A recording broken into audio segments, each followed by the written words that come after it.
o dia com isso, tá? A gente começou o dia com isso. E vocês que trouxeram esse assunto para cá. Então, eu vou chamar para o palco, recebam com muito carinho, ele é youtuber, influenciador, nosso querido Bernardo Kister.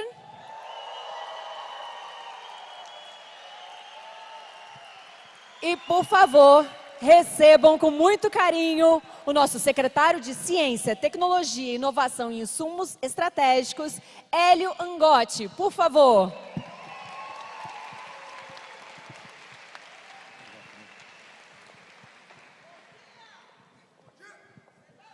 Bom dia! Ótimo. Bom dia, CIPEC.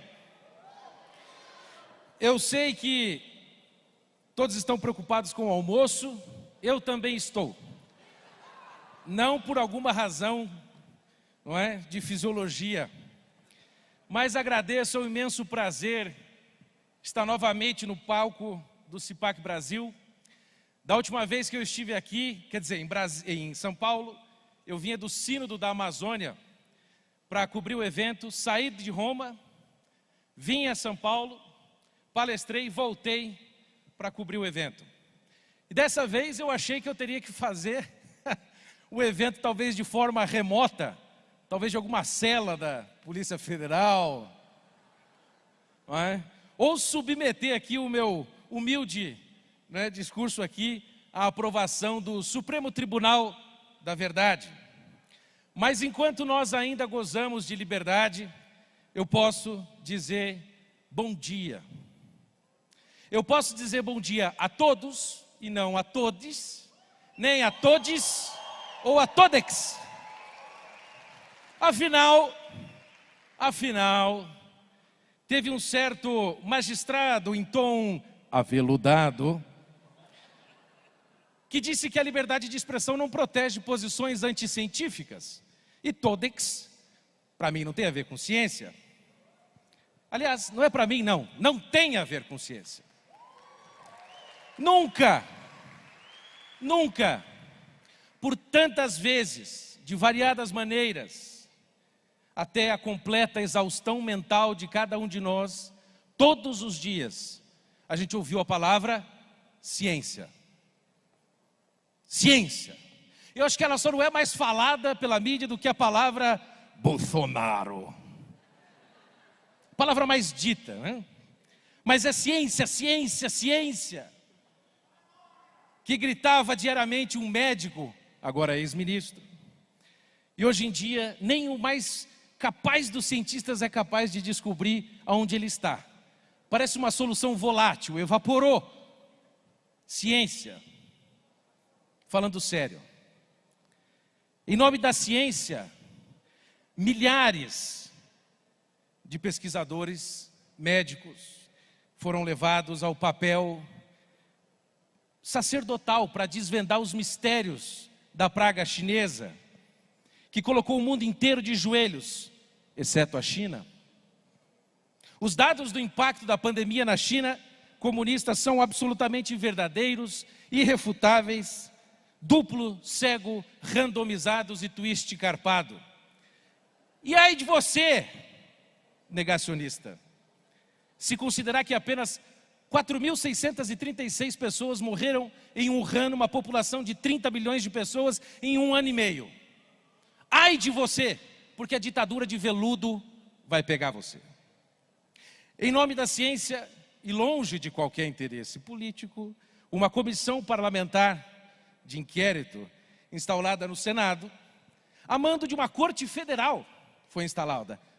Uma Corte Federal que vem preservando integralmente a nossa Constituição, segundo a ciência.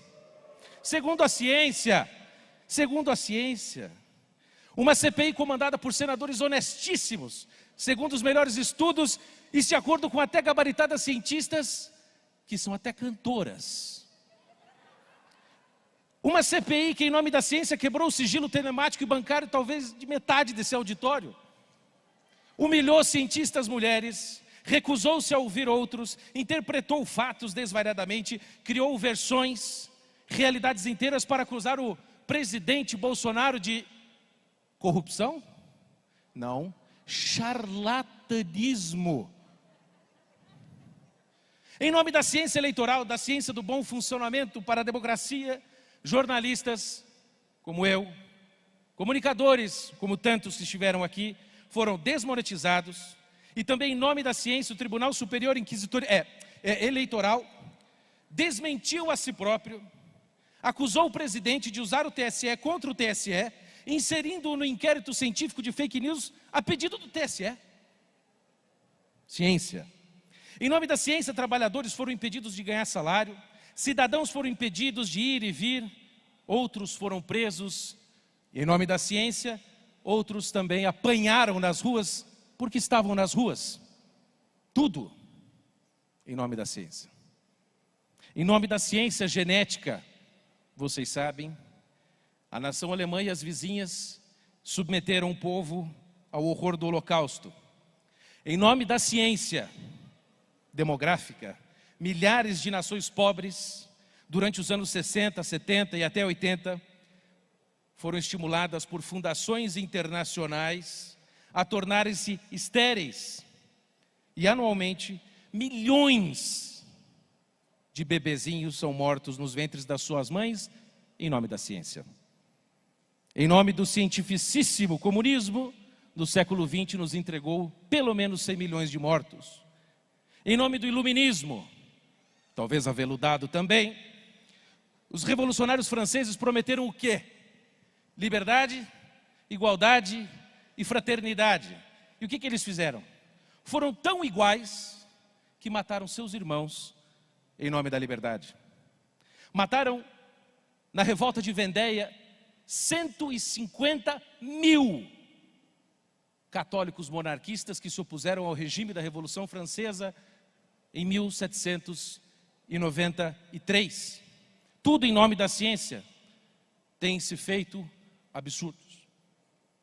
Por mais maravilhosa que seja, por mais precisa, encantadora, fantástica, que nos permite coisas como estas aqui, luzes, internet, a ciência, quando passa dos seus limites, ela vira instrumento das paixões e dos desejos humanos mais sórdidos e perigosos. É o médico e o monstro. O matemático inglês, filósofo Bertrand Russell, cunhou a célebre frase que talvez sintetize tudo o que a gente está passando aqui. Bertrand Russell dizia: "What science cannot tell us, mankind cannot know." O que a ciência não pode afirmar, a humanidade não pode conhecer. O problema é que Bertrand Russell, apesar de ser um homem inteligente, também tinha o seu lado burro. E ele não percebe que a própria afirmação que ele faz não pode ser cientificamente comprovada. Portanto, se ela é verdadeira, ela é falsa. Tá muito tarde para a lógica? Não. Veja, a ciência não pode dizer que só a ciência é capaz de nos dar o conhecimento. Aliás, uma das minhas missões aqui vai ser ensinar a cada um de vocês que o negacionismo é fundamental. Eu sou um negacionista. Eu vou provar para vocês logo mais. O mesmo erro grave cometido pelo brilhante Stephen Hawking, que Deus o tenha, em seu último livro, The Grand Design, com Leonard Mlodinow, ele afirma: olha só o absurdo, os filósofos não acompanharam as últimas descobertas da ciência, da física, e agora os cientistas são os portadores da tocha da descoberta do conhecimento.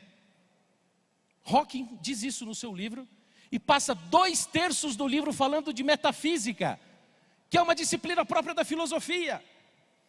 Por mais que possa parecer estranho aos barrosos, aos calheiros, aos azizes, aos saltitantes, é próprio da ciência ter limites. Homens como Albert Einstein sabiam disso. Não se sentiam negacionistas e muito menos Albert Einstein se sentia parte de um gabinete do ódio da família Bolsonaro bancado pela SECOM. O Einstein disse: você está certo em falar dos fundamentos morais da ciência, mas você não pode virar de lado e dizer dos fundamentos científicos da moral. Em função da minha condição física, um exemplo gastronômico é inevitável. Atenção, pegue um simples bolo de laranja, feito pela minha sogra Márcia. Está me assistindo nesse exato momento. Deve estar morrendo de vergonha. Cientistas de diversas áreas seriam capazes de pegar aquele bolo de laranja e analisá-lo nos seus aspectos nutricionais, físicos, moleculares, gastronômicos, termodinâmicos, biológicos. Mas essa junta de notáveis cientistas, analisando um simples bolo de uma sogra, seria capaz de responder a questão mais fundamental: por que aquele bolo foi feito? Ninguém poderia dizê-lo. Ninguém, senão o sorriso no rosto dela. Ninguém. Se ela não falar, nós não saberemos. Porque o bolo existe, dependeu apenas da revelação pessoal dela. Eu sei que todas as sogras são maravilhosas, mas agora é apenas um exemplo, né? Outro, né? A minha sogra, que me desculpem, apenas imaginem que eu resolvesse dar um chazinho com estricnina, resolvesse apagá-la. O que a ciência poderia dizer a respeito disso? A ciência poderia dizer no máximo a quantidade de veneno relativa ao peso dela que eu precisaria para matá-la e talvez o tempo que levaria para encomendá-la. Mas a ciência poderia dizer se eu deveria colocar a estricnina no chá ou não? Não poderia. Ou seja, a ciência tem o poder de permitir, por exemplo, o enriquecimento de urânio. Mas ela não pode dizer a nós se eu devo fazer uma usina nuclear para abastecer de energia uma grande cidade, ou se eu devo fazer uma bomba nuclear e explodir a mesma cidade. A ciência não tem esse poder. Aqui a ciência deve se calar. Ela não tem força nesse terreno. Isso foi explicado pelo único prêmio Nobel brasileiro. Vocês sabiam que o Brasil tem um prêmio Nobel? Não sabiam? Pois então, aqui também é cultura. É o Sir Peter Medawar. Ele nasceu em Petrópolis em 1915. E óbvio, né, que para ganhar o prêmio Nobel, com 6 meses a família voltou para a Inglaterra. Ele foi educado lá. Ou seja, não foi educado aqui, mas é petropolitano. E ele escreveu um livro brilhante, chamado Os Limites da Ciência. Todos estes arautos da ciência deveriam ler esse livro, inclusive vocês. É um livro maravilhoso. E olha o que ele explica. Não há meio mais rápido para um cientista de trazer descrédito para si sobre a sua profissão do que declarar que a ciência sabe agora, ou saberá no futuro, respostas sobre todas as questões que valem a pena ser feitas, ou que perguntas às quais não admitem uma resposta científica são não perguntas ou pseudo-perguntas que somente gente simples como vocês e eu professa ser capaz de responder. Continua. A existência de um limite para a ciência é, entretanto, claríssima por sua incapacidade de responder a perguntas simples de uma criança. De onde viemos? O que estamos fazendo aqui? Para onde vamos? Não é a ciência, diz Medawar, que devemos buscar as respostas para essas questões fundamentais, mas a metafísica, a literatura imaginativa e a religião. Nós, conservadores, temos de voltar os olhos para estas 3 coisas: filosofia, literatura e fé. É aqui que a vida ganha sentido, amplitude.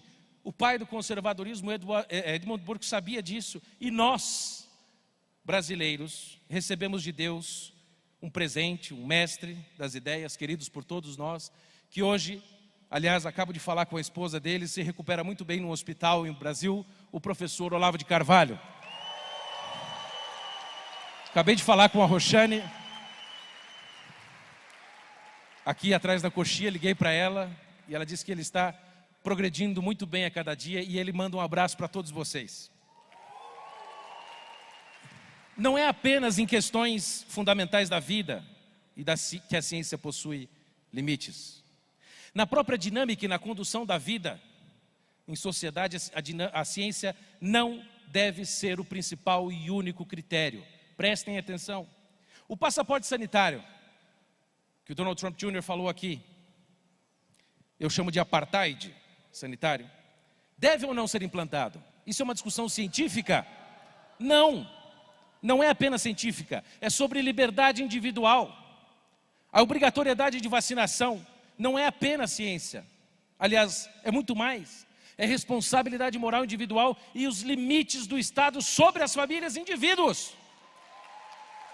Quão muito mais quando se fala de vacinas experimentais. Atenção. Sim, nós não podemos levar isso em conta. A ciência não tem voz aqui. Veja só, a ciência, gente, não é uma coisa, um ente, um ser humano que fala, que pontifica como se fosse um Deus. E talvez seja esse o maior erro nosso. Muitas vezes a gente fala, a ciência falou. Não. John Lennox, que é um grande cientista irlandês, dizia, as afirmações dos cientistas nunca ou muito poucas vezes são afirmações da ciência. A gente viu nessa pandemia médicos, pesquisadores dizendo que tal tratamento funciona, tal tratamento não funciona. Como é que a verdade tem sido estabelecida durante essa pandemia? Pelo confronto, pela experimentação, pela testagem de hipóteses concorrentes ou complementares, buscando afastar as paixões e interesses pessoais? Não. A verdade na pandemia, meus caros, tem sido definida, em última análise, pela mídia e pelos homens do establishment, que vivem no sistema, do sistema e para o sistema. Por que vocês acham que aqueles 7 senadores vagabundos da CPI decidiram ouvir uma cientista cantora e fugiram da raia quando o Dr. Ricardo Zimmermann e o Francisco Alves apareceram em busca da verdade, não em busca da narrativa útil? Quantas descobertas, avanços científicos foram realizados por esses cientistas e pesquisadores?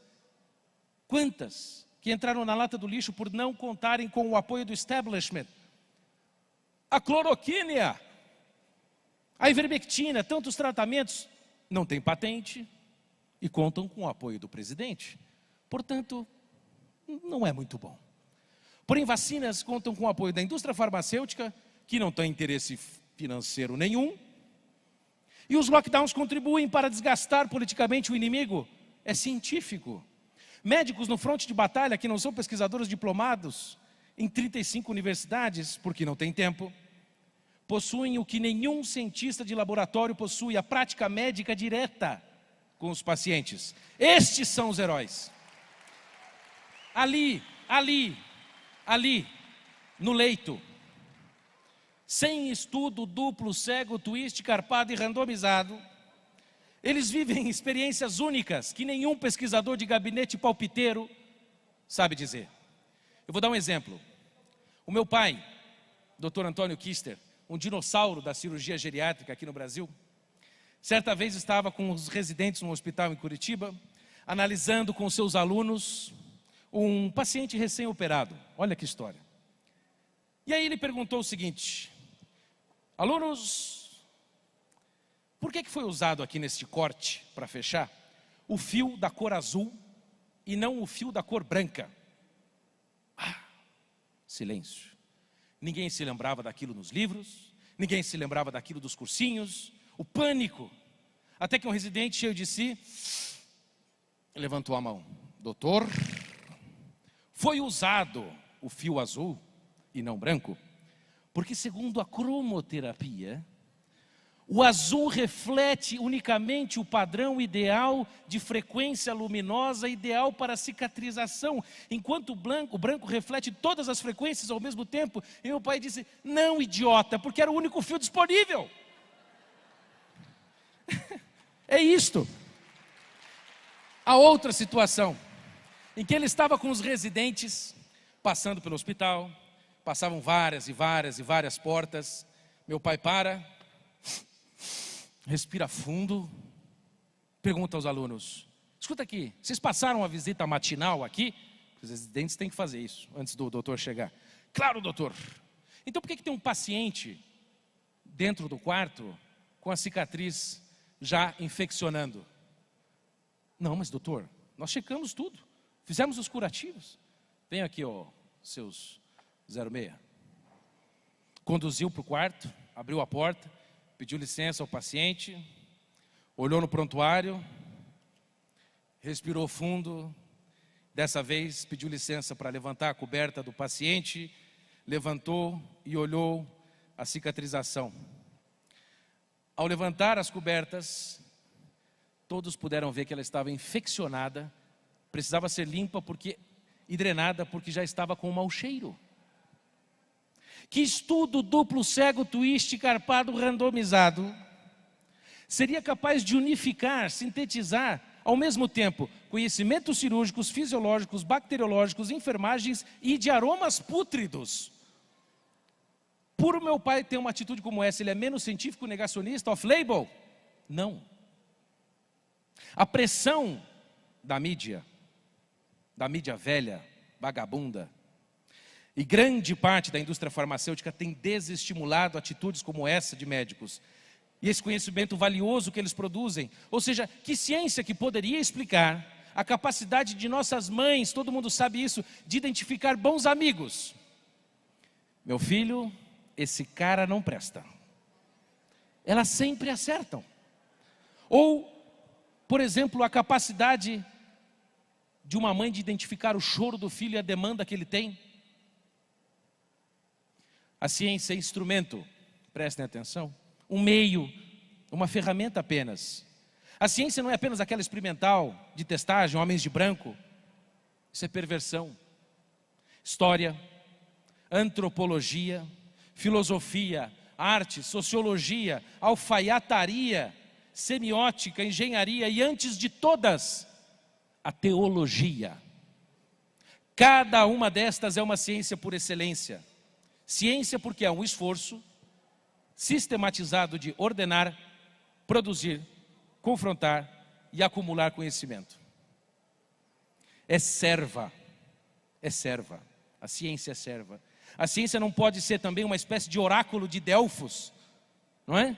Que deve decidir se entramos em guerra, se cremos em Deus ou se comemos ovos com bacon pela manhã. A ciência muda mais de opinião sobre o ovo do que sobre a eficácia das vacinas. Ela não tem a palavra final. Ela não é escrava, nem Deus. Ciência deve ser serva. Uma serva que teve, curiosidade, as suas raízes remotas na Idade Média, no catolicismo medieval. Foi o que constataram verdadeiros, estes sim, especialistas, como Joseph Needham ou Alfred North Whitehead, grandes pesquisadores, que diziam que a ciência, como nós a conhecemos hoje, provém da insistência medieval. Olhem isso. A insistência medieval, tanto na energia pessoal de Javé, o Senhor, como na racionalidade de uma filosofia, que a pesquisa sobre a natureza, sobre o mundo, poderia resultar na justificativa da fé, na racionalidade humana. Por que o Oriente, a África, as Américas, não gozaram da revolução científica do século XVII? Antes da Europa? Por quê? Do crescimento da riqueza, do tempo livre, da expansão das universidades, dos hospitais, da criação de imprensa, da máquina a vapor, das grandes navegações, da produção da melhor arte e arquitetura que o mundo jamais viu até hoje. Whitehead explica. Porque na Ásia, as concepções de Deus eram duas. Ou era um Deus muito impessoal, ou um Deus muito arbitrário, que era imprevisível. Ou seja, todo evento natural que acontecia, uma tempestade, um furacão, como impediu aqui a vinda do Donald Trump Jr. para cá, todos estes eventos naturais poderiam ser interpretados de duas formas. Ou eram fruto da ordem de um ditador cósmico irracional e imprevisível, ou eles surgiam espontaneamente de alguma coisa impessoal e incansável. Ou seja, não tem como ter confiança na racionalidade do ser divino. Portanto, a explicação do Whitehead é que a fé na possibilidade da ciência é um derivado inconsciente da teologia medieval católica. Pode parecer, mais uma vez, que como católico eu estou puxando brasa para minha sardinha, e de novo com metáforas gastronômicas. Mas é verdade. Vocês sabiam que 65% dos prêmios Nobel são cristãos? 65% de todos os prêmios Nobel são cristãos. E não é cristão de gabinete, é declarada e publicamente cristão. Muitas das proeminentes figuras do Olimpo científico são cristãos. Por exemplo, Galileu, Kepler, Pascal, Boyle, Newton, Faraday, Babbage, Mendel, Pasteur, Kelvin, Maxwell. Sua crença em Deus, longe de ser um empecilho para a ciência, era a principal inspiração, algo que eles não tinham vergonha. Longe de entrar em conflito com a ciência, a fé em Deus e na racionalidade da natureza criada por Deus é o grande motor por trás da ciência. É ali, naquela época medieval, que um grande frade franciscano, estabeleceu o negacionismo como princípio da ciência, como fundamental. Era chamado Doctor Admirabilis. Roger Bacon. Já ouviram falar em Roger Bacon? Ele desenvolveu o método científico, estudou ótica, geografia, filosofia, e ele dizia que tínhamos de levantar hipóteses, experimentá-las e depois ter verificações independentes. Tudo deve ser registrado à exaustão para que outros também possam fazer o mesmo, a fim de que todos possam tentar negar aquilo que você afirma com seus resultados. Portanto, sem buscar o negacionismo, Galileu não teria proposto o heliocentrismo. Sem buscar negar a física da antiguidade, Newton, que era cristão, não teria escrito o Principia Mathematica e iniciado a ciência moderna. Sem buscar negar Newton, Einstein não teria proposto seu modelo gravitacional e assim por diante. O negacionismo, afirmo categoricamente para todos os Barrosos e Azizes, é o combustível que garante o aperfeiçoamento das ciências. Quem nega o negacionismo é que é negacionista e anticientífico. O negacionismo é o combustível. Sem ele, estaríamos usando DDTs nas plantas, CFC nos aerosóis, talidomida nas crianças, parabeno nos cosméticos que faz um mal lascado, e assim vai. Ou seja, isto obviamente denuncia outro dogma falso, outro dogma, vou dizer claro, imbecil da ciência, que é um negócio chamado consenso.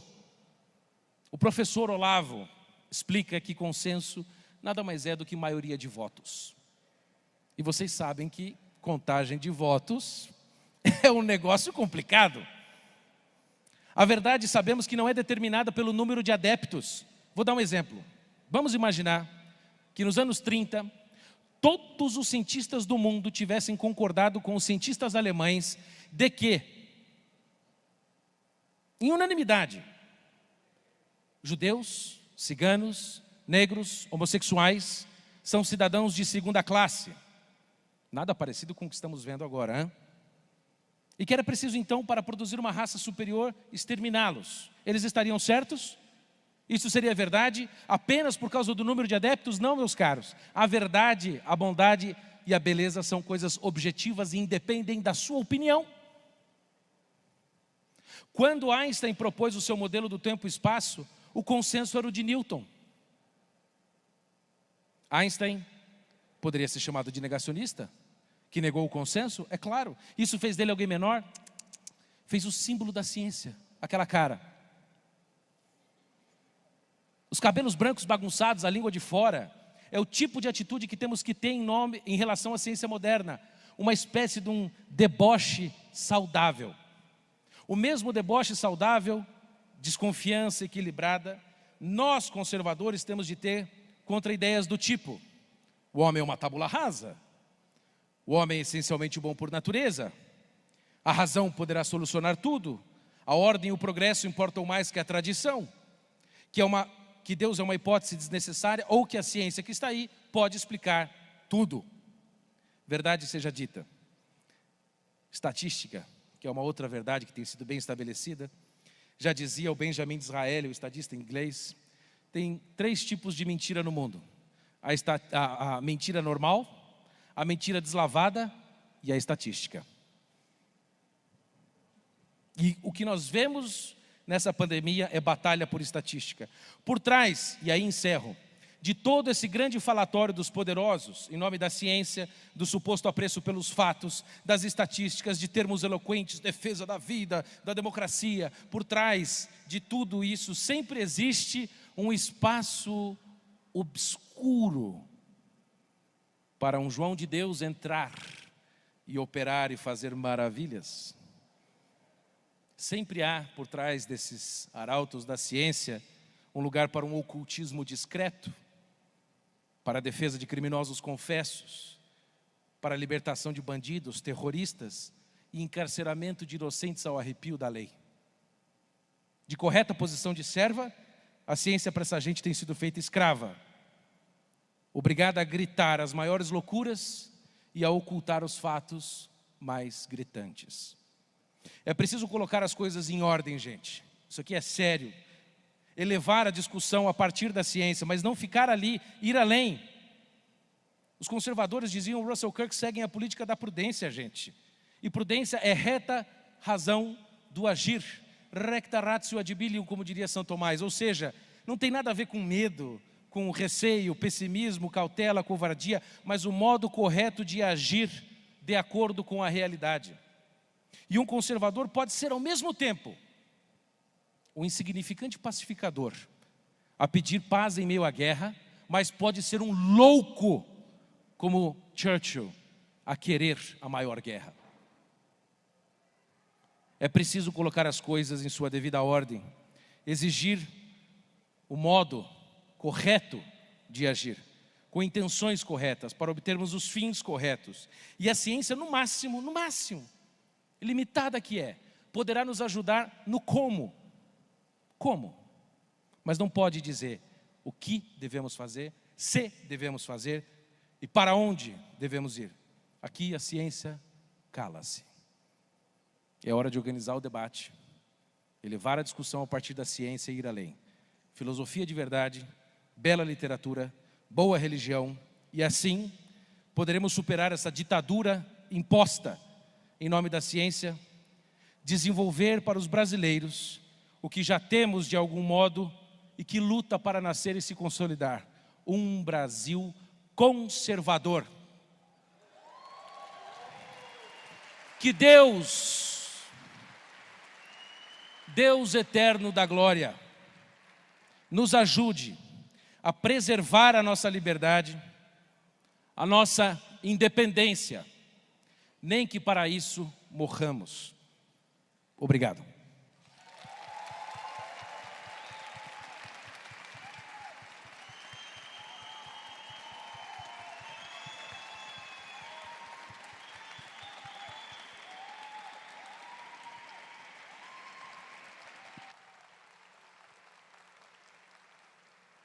E vamos na sequência. Bom dia, pessoal. Ciência, ciência, ciência. Pessoas falando isso como se fossem os donos da verdade. E como eu tive a oportunidade de ver muito recentemente num documentário chamado Os Donos da Verdade, nós temos que tomar cuidado para que os donos da verdade não nos transformem nos escravos da mentira. E o diagnóstico, nós já escutamos em vários momentos hoje, as dificuldades que o nosso país atravessa, as ameaças à liberdade do nosso povo, o que serão dos nossos filhos. Temos sinais de alerta, muitos já foram falados, como eu disse. Nós temos a politização da pandemia. Ciência, quando nós temos em relação à ciência uma expectativa religiosa, e misturamos as duas coisas, queremos uma salvação da ciência, só falta ajoelhar e orar para Deus a ciência, nós estamos numa situação perigosa. Quando nós misturamos política e ciência, o resultado pode ser morte. Nós ouvimos um pouquinho sobre a experiência nazista. Minha avó foi filha de um herói de guerra condecorado na Primeira Guerra Mundial, na Alemanha, judeu. Na Segunda Guerra Mundial, obviamente, persona não grata.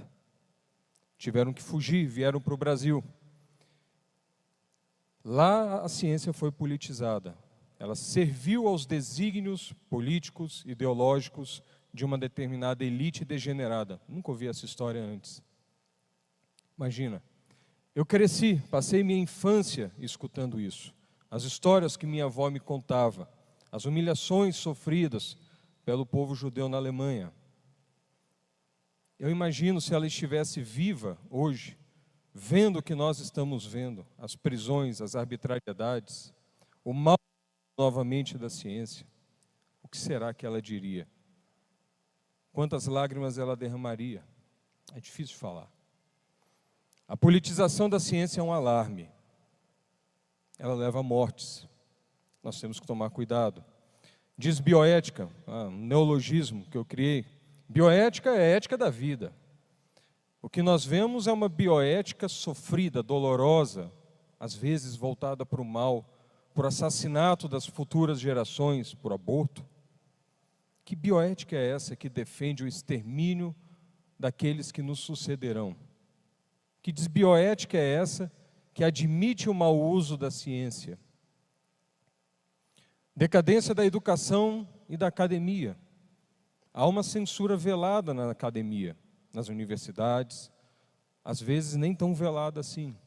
Pessoas são humilhadas, são ridicularizadas, um termo da moda, sofrem bullying. Por que não concordam? Por que não estão dentro do quadro ideológico que se exige? Nós precisamos dar instrumentos intelectuais para que a próxima geração se levante, como nós queremos nos levantar. Se levante e olhe para frente, para um futuro, para a nossa sociedade, para o nosso país. Diz respeito aos valores do povo: família, segurança, honestidade, honra, lealdade, bondade, caridade, fé, esperança, virtudes. Tudo vira motivo de ridículo numa mídia decadente, apodrecida, que parece que torce para o quanto pior, melhor. E o legado de corrupção da política que nós temos que lidar. E o que eu vi, desde janeiro de 2019, eu tenho a oportunidade de estar no governo federal, o que eu vi nesses meses? Primeiro que já foi de estranhar, muitos estranharam quando eu contei como cheguei. Eu cheguei por meio de uma entrevista de trabalho. Um aluno meu, Dr. Vinícius, hoje, entregou um currículo para a doutora Mayra. E ela me entrevistou. E ela me convidou, e eu não a conhecia e vice-versa. É engraçado, quando eu contei isso, eles falaram: não, mas você deve ter algum conhecido na política. Eu falei: não, eu vim por causas técnicas. Realmente eu não tinha ninguém conhecido. Tinha um que levou um currículo. E foi isso. E desde então eu vejo pessoas que estavam no governo, que entraram no governo, que atravessam esses meses e que já enfrentavam muitas dificuldades. O Ministério da Saúde dá muito trabalho, gente. Aquilo ali é desumano. A saúde do nosso povo, ela demanda muito empenho, muito trabalho, muito investimento, muitos recursos, muita dor de cabeça para tentar ajudar o próximo. E veio a pandemia. E não tinha fim de semana, não tinha noite, só tinha trabalho, dúvida, às vezes desespero. E as pessoas foram aguentando, foram levando à frente. Nós criamos ações estratégicas, políticas, quase que da noite para o dia. Aqui tem um grande amigo meu, Aloysio, que varou madrugadas dentro do serviço, programando, criando códigos para poder dar serviço para a população brasileira. Centenas de pessoas fizeram isso no Brasil inteiro, no governo federal, em vários estados, municípios, para tentar trazer um alento, um pouco mais de segurança numa situação imprevisível. A ciência nos dá as respostas definitivas. Eu preciso falar com vocês. Não. Todo mundo que sabe o que é ciência e pesquisa a fundo o que é ciência, sabe que a ciência vive de se desmentir. Ela vive de hipóteses que são falsificadas, renovadas, trocadas, em busca de uma verdade cada vez maior, melhor, mais útil e aplicável. A ciência, ela sofre revoluções. Aquilo que todo mundo achava que era verdadeiro, de repente, não é mais. E nesse cenário de insegurança, é claro que a ciência bem feita, ela nos dá mais segurança para caminhar. Ela nos dá algumas respostas que permitem um caminho mais firme. Ela permite isso. Se ela for bem feita, com crítica, com diálogo, ela foi utilizada. Nosso presidente, quantas vezes deu um golaço, foi criticado e meses depois, isso é a verdade, é assim que funciona. Olha, esporte, ar livre, atividade física. Os meses passaram e hoje a ciência comprova, faz diferença. Saúde mental, eu vi um governo que investiu muito para ajudar nosso povo que sofre com doenças psiquiátricas. Investimento no poder de compra de municípios, foram 650 milhões de reais para municípios adquirirem medicamentos, para ajudar no estoque, para cuidar da saúde mental. Um dos impactos mais temidos dessa pandemia, as pessoas ficaram trancadas, isoladas, amedrontadas. O nosso organismo reage a isso. O nosso organismo sofre, nossas famílias estão sofrendo. Mas o governo nunca fechou seus olhos e continua investindo. E de repente, quando nossas forças mais combalidas, já estavam um pouco sem energia, vamos dizer assim, enfrentamos uma nova onda epidêmica, a crise de Manaus. Eu estava em Manaus, eu fui lá pessoalmente, não tinha pegado a doença ainda, eu peguei depois. Eu sabia que eu poderia pegar uma doença nova, porque é o coronavírus? Era. Mas ele estava se comportando diferente, tinha alguma coisa esquisita acontecendo. Relatos de pessoas mais novas internadas, um vírus evoluindo rápido. Minha esposa ficou em casa com meus 3 filhos. Eu fui, toda a nossa equipe foi, todo o Ministério da Saúde, gestores foram, funcionários, servidores, foram voluntários, profissionais da saúde, para ajudar a coletar informação.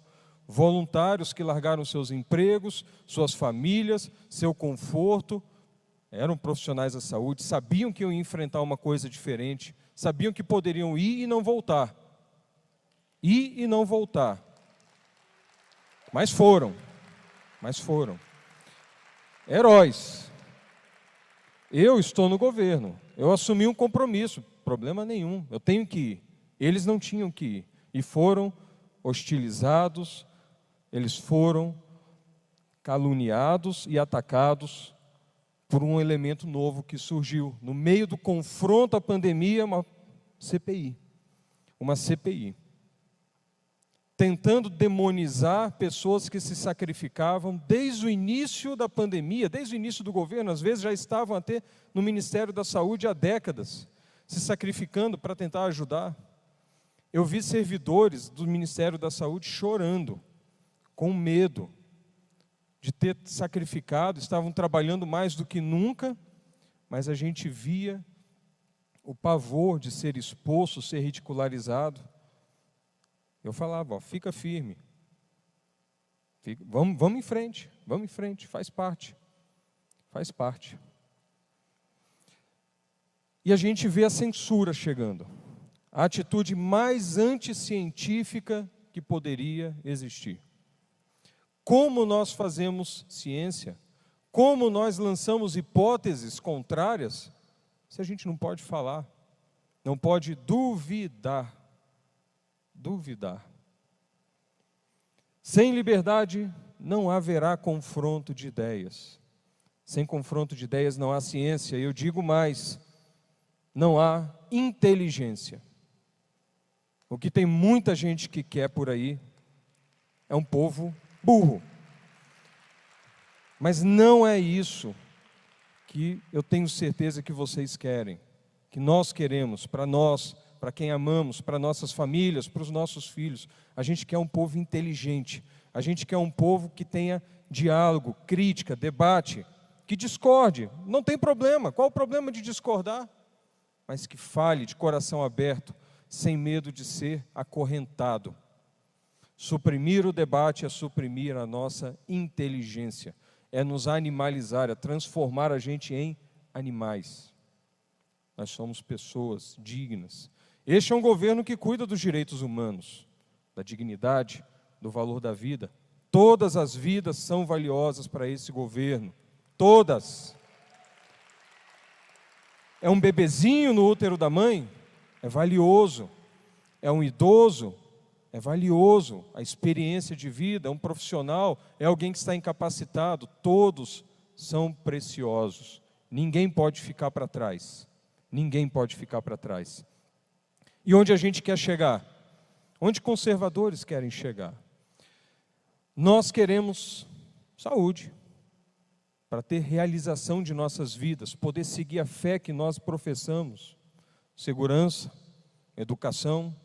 O trabalho do professor na Dalinha é um trabalho seminal. Ele vai demorar décadas para surtir o efeito que precisa. Mas conservadores pensam em gerações. Conservadores plantam uma semente agora e não sabem se a semente vai crescer. Mas eles plantam. Destruir, gente, é a coisa mais fácil do mundo. Matar, roubar, destruir, caluniar, mentir. Construir, não. E verdade, como o Roger Scruton dizia, né? Nós conservadores somos chatos, mas estamos certos. Grande parte das vezes. E construímos, e buscamos construir. Não vamos ver resultados muitas vezes. Será que aquela historinha dos Weintraub vai ser verdade? Deus queira que não. A gente não pede pela cruz, mas se teremos que carregar uma cruz, conservadores não deixam de carregá-la. A gente vai em frente. A gente quer realização para as nossas famílias, para os nossos filhos. Próximo. Qual será a nossa decisão? Temos um caminho, temos uma decisão a tomar. A liberdade, a escravidão, a luta pela liberdade que terminará em escravidão do mesmo jeito. Nós não acreditamos em fins que justificam os meios. E agora eu peço muita atenção de vocês. Nós acreditamos em meios enraizados na experiência do passado, que nos traz lições, que qualificam os fins, que se projetam no futuro. Passado, presente e futuro. É isso que é ser conservador. Como nós seremos lembrados quando estivermos mortos? Num lugar muito melhor, com o nosso Criador. Essa é a nossa grande esperança. Quando vier alguém olhar os registros históricos, ver lá o Custer, falando as piadas gastronômicas dele, e olhar o Hélio falando, a abobrinha lá no palco, e olhar todos vocês, os relatos de vocês, o que vocês fizeram, suas batalhas, o que eles vão pensar? O que o Brasil vai deixar? Será que o Brasil é uma eterna pornochanchada? Ou será que o Brasil vai deixar um legado de cultura, de coragem, de nobreza, de heroísmo e de luta pela liberdade?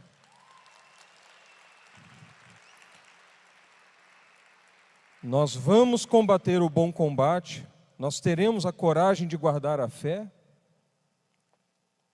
Eu preciso deixar essa pergunta, cada um precisa responder ela. Nós vamos aguentar carregar a cruz que nos derem? Deus queira que sim. Deus queira que sim. Como fazer isso? Já estamos fazendo. Vocês estão fazendo. Joaquim Nabuco nos dá umas dicas também. E esse seria meu último slide. Eduquem os seus filhos, eduquem-se a si mesmos no amor da liberdade alheia. O único meio de não ser a sua própria liberdade uma doação gratuita do destino e de adquirirem a consciência do que ela vale e coragem para defendê-la. Podemos lutar e não sermos bem-sucedidos. É verdade. Podemos fracassar. Nossa vitória está garantida em outro lugar. Mas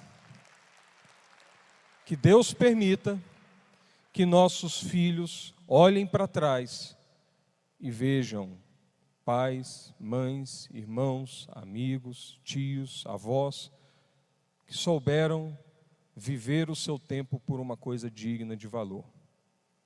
E tenho certeza, meus amigos, homens e mulheres de gelatina não vão forjar um futuro de verdade para os nossos filhos. Obrigado, pessoal.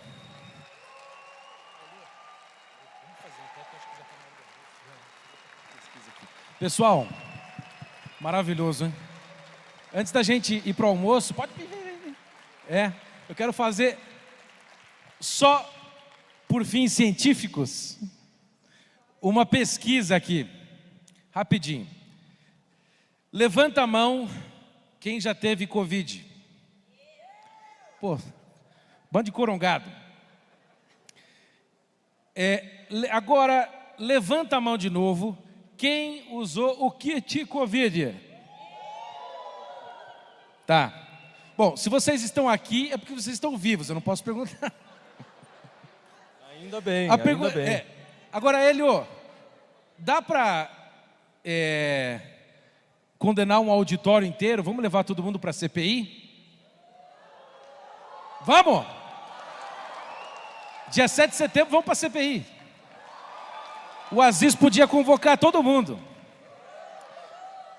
Hélio, sabe que eles... Você sabe por quê? Eu vou contar um negócio para vocês que eu li no relatório do Drácula, como é que é o nome dele? Do Humberto Costa. Não é Drácula, né? Esse, desculpa. O Drácula é o Humberto Costa. Ele, aquele que acha que o México faz fronteira com o Brasil, né? Ciência. Ele colocou no pedido de quebra de sigilo bancário meu assim: este negacionista, fascista, taxista, jornalista, blogueiro, quer dizer, né? Em 2 tweets, porque eu defendi, aliás, porque eu fui contra o isolamento vertical, lockdown, e porque eu falei que o médico e o paciente têm a opção de escolher o tratamento que querem. Por isto quebraram o meu sigilo, pô! Bom, feita a pesquisa, um pouquinho antes do almoço, então, vamos comer, que eu também estou com fome. Se me permite, eu gostaria que todos ficassem em pé. No CIPEC passado, eu rezei um Pai Nosso e hoje nós vamos rezar um Pai Nosso, porque ninguém é pagão aqui.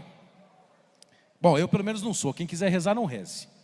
Então vamos lá, Pai Nosso, céus, santificado seja o vosso nome, venha a nós o vosso reino, seja feita a vossa vontade, assim na terra como no céu.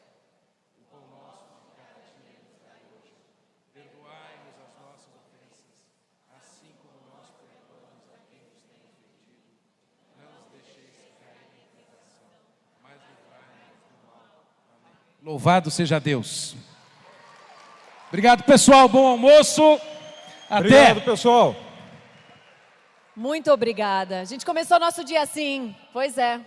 Por vontade de vocês. Por vontade de vocês. E antes que vocês saiam, muito obrigada. Uma salva de palmas, por favor. Isso.